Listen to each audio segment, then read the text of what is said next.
মনে হয় দিদি তোমাকে পাঁপড় দিয়েছে মা, দিদি পাঁপড় দিয়েছে। দেখো না রান্নাঘর থেকে পাঁপড়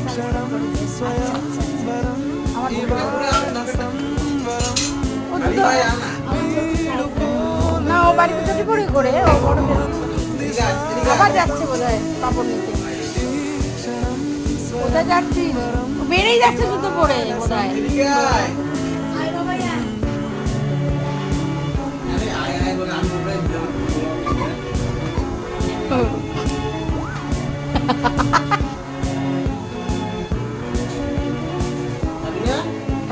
খাবে না, ও পাঁপড় খাচ্ছে। খাবি মনাই? শাহরুখের গান দেখতে গেছে, হাতে দেখো না পাঁপড়, এমনি পাঁপড় না মশলা পাঁপড় খাচ্ছে।